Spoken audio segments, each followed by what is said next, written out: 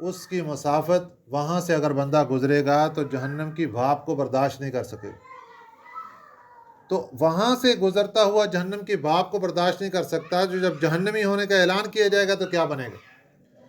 تو جس کو بھی اللہ تعالیٰ نے جہنم کے اندر ڈال دیا بس وہ رسوا ہو گیا۔ فرمایا ربنا انک من تدخل النار، اے ہمارے اللہ بے شک تو نے جس کو بھی داخل کر دیا آگ میں فقد اخزیتا، تو نے اس کو رسوا کر دیا، وما للظالمین من انصار، ظالموں کا کوئی مددگار نہیں۔ ربنا اننا سمعنا منادیا ینادی للایمان، اے ہمارے رب بے شک ہم نے سنا منادیا، ایک منادی کو، اعلان کرنے والے کو، ینادی للایمان، جو پکارتا تھا ایمان کے لیے، ایمان حاصل کرنے کی طرف پکار رہا تھا، ان آمنوا بربکم، کہ ایمان لاؤ اپنے رب پر، فآمنا، اللہ ہم ان کے کہنے پر ایمان لے آئے۔ صحابہ کرام اللہ سے درخواست کر رہے ہیں، اللہ ایک منادی پکار رہا تھا، تیرا ایک رسول بلا رہا تھا، ایمان لاؤ ایمان لاؤ، ہم نے اس کی بات مان لی، فآمنا، ایمان لے آئے۔ ربنا فاغفر لنا، اے ہمارے اللہ ہمارے گناہوں، فاغفر لنا ذنوبنا، ہمارے گناہوں کو بخش دے، وکفر عنا سیئاتنا، اور ہمارے غلطیوں کو ختم کر دے، کفر ختم کر دے، مٹا دے، سیئاتنا ہماری غلطیوں کو، برائیوں کو، وتوفنا مع الابرار، اور ہمیں وفات دے نیک لوگوں کے ساتھ، یعنی جب ہمارا موت آئے تو نیک لوگوں جیسی موت آئے، نیک لوگوں کے ساتھ ہمارا حشر۔ ربنا وآتنا ما وعدتنا، اے ہمارے رب اور عطا کر ہمیں جو تو نے ہم سے وعدہ کیا، علی رسول کا، اپنے رسول کے واسطے سے، ولا تخزنا یوم القیامہ، اے اللہ ہمیں قیامت کے دن رسوا نہ کرنا۔ قیامت کے دن رسوا نہ کرنے سے کیا مراد؟ کہ وہاں جہنم کا ایک لمحے کے لیے بھی اعلان ہونا، بس وہ رسوائی کا ذریعہ بن جائے۔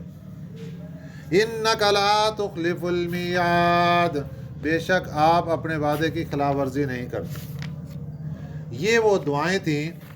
جو کہ ہمارے بھی صبح و شام کی دعاؤں میں شامل کر لینا چاہیے۔ صحابہ اکرام رضوان اللہ علیہم اجمعین نے ہمیں دعائیں سکھائی ہیں، ہمیں چاہیے کہ ہم صبح اور شام کی اپنی دعاؤں میں ان دعاؤں کو شامل کر لیں۔ قرآنی دعائیں ہیں۔ اللہ تعالیٰ نے ساری دعائیں سننے کے بعد کیا اعلان فرمایا؟ فاستجاب لہم، قبول کر لی اللہ نے ان کی دعائیں، ربہم، ان کے رب نے قبول کر لی ان کی دعائیں، ربہم، ان کے رب نے، انی لا اضیع عمل عامل منکم، بے شک میں نہیں ضائع کروں گا کسی عمل کرنے والے کا عمل، منکم، تمہارے میں سے، تم میں سے جس نے بھی عمل کیا ہوگا